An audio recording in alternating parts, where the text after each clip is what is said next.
Welcome to The Corner Table, a podcast about food and drink in Madison produced by the Capital Times. My two favorite things are theater and food, and with a limited number of hours in the evening, those are not always the easiest things to bring together. So this week on the podcast, I'm talking with my friend Sarah Knab about date night dining, the best pre-theater restaurants downtown, and some awesome promotions for other nights of the week too. I'm your host, Cap Times food writer Lindsay Christians, and I had such a good time talking with Sarah this week about some of our favorite spots. If you've got tickets to Nutcracker or Christmas Carol these next few weeks, hopefully we can provide some inspiration. Welcome, Sarah. Thank you so much, Lindsay. It's so good to be here. So first of all, just tell everybody a little bit about who you are, what you do. I am Sarah, and I work downtown at Overture Center. For the first couple years, I was the group sales manager, so I was interacting with ticket patrons and offering advice on certain things, and now I do our communications and public relations. So do you get the question a lot like, okay, I'm going to go see Rent in January, and I really want to have a good meal beforehand. Do people ask you where they should go? Yes, all the time. And sometimes it's what should I do after the show as well, before and after. So there are several great options downtown, I think. One of my challenges when I'm seeing a show midweek is what's open afterwards, after the show. But what kind of advice do you give people, starting with before the show? Are there any restaurants around that have pre-theater dinners?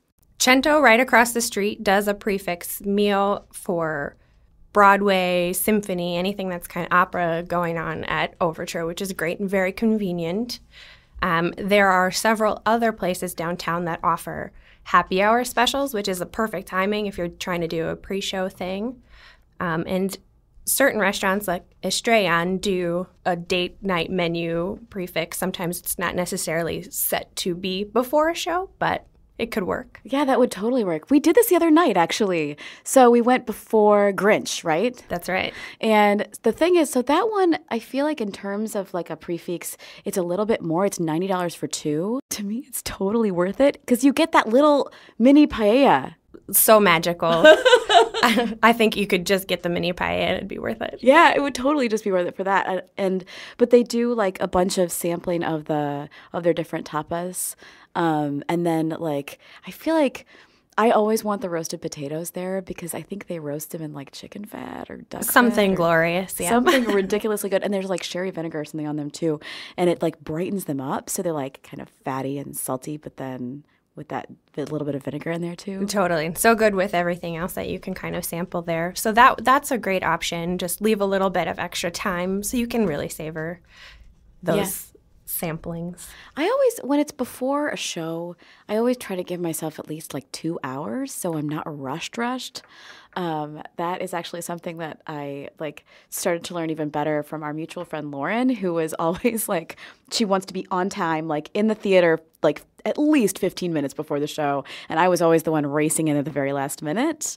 You're not the only one, but that's a good lesson to have learned from Lauren. And I used to find myself doing it, but then working in a theater etiquette is kind of pounded into you. So 15 minutes is great. Yeah, it's a good amount of time.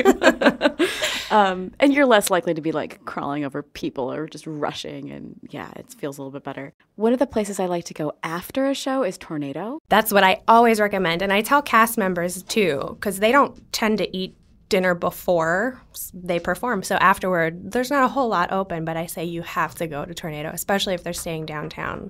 I remember, I think it was during the Lion King run, they were all going to Field Table all the time. And they would just take this long table, and you can tell that they're from the tour because they're beautiful people. Yeah, they are. And so fit. And yeah. And I was it's the cast because they're gorgeous. Yeah, and you have to assume because they're not in their makeup anymore. So they look different than being Scar on stage. But. Yeah, for sure. I really like places that give lots of options in terms of before the show being able to try a lot of different things. So I've done Taverna Kaya, which has smaller plates, and that works really well. But also I've I'll stop into Gray's and have popcorn. Oh, yeah, that's a great. And they have small plates, too. And then if you go, I think Monday through Thursday, they have their happy hour specials, which is always nice to save a little on wine. Another one is Rare Steakhouse. Actually, in their bar area, they've got a great happy hour menu during the week that's half off of their bar food, glasses of wine, tap beer, and their signature cocktails. And the signature cocktails, I wrote about them a while ago now, so I'm not sure if they're all still the same, but they were doing really just classics, like Sazerac or French 75. They did, and they have a serious Manhattan. It's pretty great. That sounds perfect, especially before, like, Christmas Carol. I just want to chill out. Also, Christmas Carol, I'm always surprised at how dark it is. I've seen it for years, but I'm like, oh, it's a ghost story. And just some productions, and ours in Madison doesn't play up the creepy as much as it used to, but it's still like a dark story. There's ghosts and stuff in it, and they surprise Scrooge, and he's a horrible, mean person for most of the play. And so you're just sort of like, I need a cocktail. A cocktail. So I'm not afraid of the ghost of Christmas future. Cool. So you have a young son. I do. So how often do you get to go out for date night? Is that something that you get to do very often? Not super often, actually. And sometimes we bring him on date night, which kind of defeats the purpose, but it's family date night. Are there things that he likes that surprise you? Oh, yeah. He loves grilled octopus. He loves, like mussels that come with bread and frites, and he eats basically anything that we eat, which is something we were purposeful about when introducing him to food. But it's fun to be able to share in that experience with him, and as he grows up, he'll be able to enjoy foods that he may not have otherwise. Are there places that you've gone for date night that you've really loved, that you have great specials? Yes, we have gone to Sal's on East Side, not in Sun Prairie. Oh, the Salvatore's Tomato Pie is on East Johnson. Yes, that's right. And they do a special on Tuesday nights, which is $30 for a salad or some kind of starter, a pizza, and a bottle of wine, which is just totally nuts. So if we go alone, it's a very affordable evening. And if we bring our son, he'll get their tacos, which are also awesome. And it's still a great option. That's really great. Grandpa's Pizzeria on Willie Street is doing I think theirs is Tuesdays too. And I think it's $45 and it's 3 courses. So I think probably a starter, a pizza, and a dessert. But I don't even know if they would necessarily hold you to having a pizza. It's just that's kind of most of their mains. Mm-hmm. That deal at Grandpa's is just such a good deal.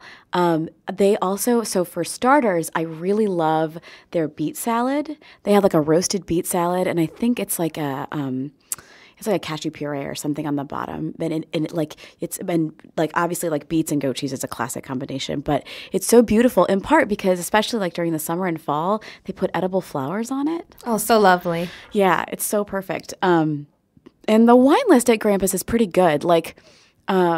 I feel like sometimes the wine specials that come with things, I am particular about my wine, and so I'm just sort of can I upgrade this? Date night at Merchant. Have you tried that? I haven't been yet, but I follow them on social media, and they always post pictures. It looks to be different every Tuesday. Also on Tuesday, though, and I think starter, entree, dessert, and wine is included. And Lucille does something similar, I think, as well. $40. $40. My husband was like for 2 people? And I was like, yeah. He's like, oh, no, it's got to be each. I'm like, no, it's for 2. And the cool thing about that, I was like, okay, I have not done this. I've been wanting to because we normally don't like the date night specials in part because we have to get the same thing. And I don't like anyone to ever get the same thing so we can all try different stuff. They had this special. Actually, I printed it out. I have to tell you about this.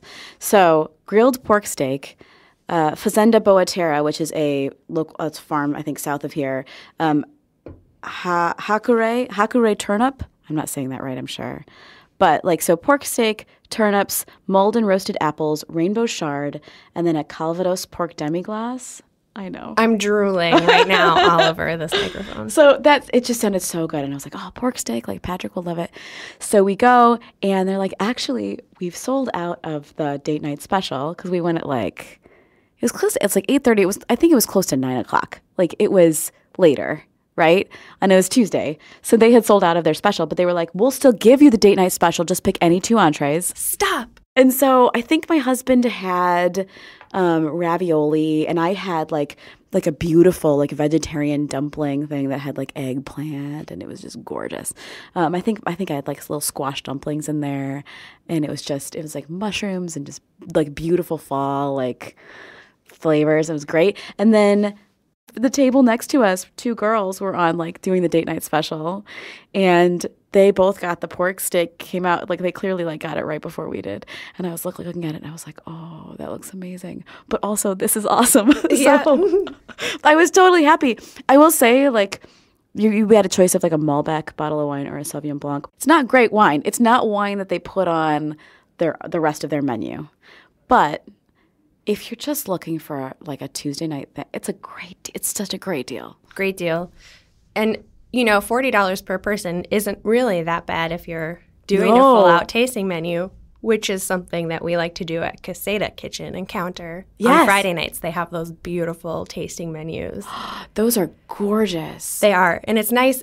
We have done that for date night alone, and we've done it with our son. And we like to sit up at the counter and totally bother Tommy and Michael and the other chefs cooking while they're making the magic happen. But they offer wine pairings as well for an additional cost, but they're always very well matched, and everything's delicious. That's $40, and you get like 4 courses, right? 4 courses. Oh my gosh. Yeah, and it's beautiful. It changes every week, and it seems to be pretty seasonal. That's awesome. So I know they've done like a squash-themed one. Do you remember other themes that have been? Yeah, there's been like a classic Italian meal that was more family style with lasagna and tiramisu for dessert and things like that. They've done more seafood focused. I know they did one where they were raising money for the California wildfires that was really California themed. They had kind of a sushi roll to start, and they're not afraid to be creative, but they're also not afraid to be traditional, and everything I've had there has been great. The thing that's amazing to me about Caseta is that Caseta is that they have such, the food is exceptional and the service is really lovely, and it's really, so it can feel very attentive without feeling overly formal. Right. You do feel like you're in a friend's kitchen. There's a KitchenAid and cookbooks up on the shelf. They have all their It's just, I really feel at home there. Nice. That's a place, too, that you could go to right before Overture. Yep. Because it's just like a block away, right? Mm-hmm. And they have extended their hours, or at least as of late, to make sandwiches later, but they also, during the week, do the charcuterie. And then on Thursdays, the wine tasting to kind of match it that I think rotates. Nice. And it's 4 wines on Thursdays, and I don't remember how much the pairing is, but it's not terribly expensive. No, I think it was something like $15. Nice. So I'm curious for you, like especially like if you're just going out with your husband, are there things that make for a really good date night for you in terms of like, do you want to go to a place where there aren't kids? Like, is that something, or does that not bother you?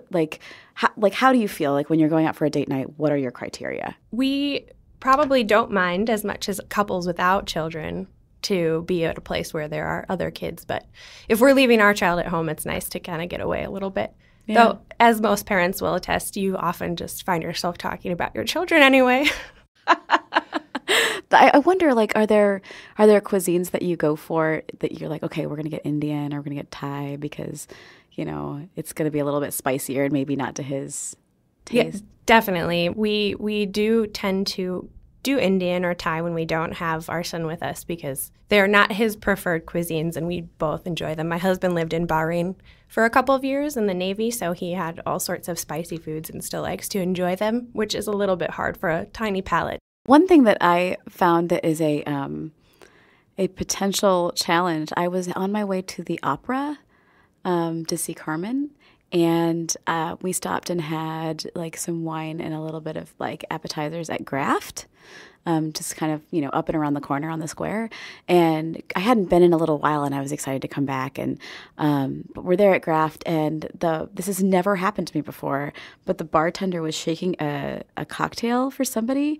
Not me, but it exploded. Like the top part of the cocktail shaker flew off, and it showered me with a gimlet. And I was kind of laughing, and I just tasted some on my arm, and I was like, "Oh, it's a gimlet!" I'm glad you said you tasted it, because I was thinking in my head I would probably have. You're like, what is this? But it ended up in my hair Oh. and on my dress. And I thought, okay. And like there's sugar in that cocktail. And so your hair kind of, it gets stiff. And the people next to you probably were thinking, wow, she smells boozy. I know. And I thought, well, I don't have time to go home before the opera, so I'm just going to smell delicious in Carmen. And the bartender originally, I think he at first thought that he had only gotten himself, like sprayed himself. And he was like, well, I'd like, worse things have happened. Not a big deal. And I was just sort of like, okay. And then he gave us, like all four of us on the corner, he gave us a free cocktail. Oh, that was nice. Yeah. That makes up for it. I was like, that's totally worth it. I was like, I'm going to have to get this dress dry clean, but whatever. That's the perils of going out to eat before a show. Yeah, that's true. And there are, like you said, Tornado is a great option. I prefer it for after, and they have their late night menu. It's pretty great. Red Elephant is a cute little spot that just opened up. Yeah, chocolate. I think they serve wine there too, and coffee. Yeah, and it's like a nice little like place if you want to go right before, or Kilwins, which is an Achilles heel of mine because they have chocolate-covered graham crackers. Yes. And I love those so much. There have been times when my dinner before a show has actually been just chocolate-covered graham crackers. Well, that'll get you through. From Kilwins. And it totally does. Totally. And we often will. One time we went to dinner before a show at Heritage and had a beautiful date night with my in-laws, actually. It's kind of become a tradition to stop at Kilwins for a sweet and or some ice cream before the show. That's perfect. Yeah, that's perfect. We should mention, though, you cannot bring coffee or food into Overture Hall. You cannot. They do have drinks for sale there, though. And what I learned recently is the pours are a little bit, they're like 7 ounces. So if you think they're a couple bucks too expensive, there's a reason for it. And if you're going into the symphony, you can't have any food or drink at all because you have to be able to listen to the beautiful music. As you should. Just soak it all in. As you should, exactly. So, well, thank you for coming on today. Thank you so much for having me. I love talking about food and wine and theater. So. All right. Cheers. Cheers.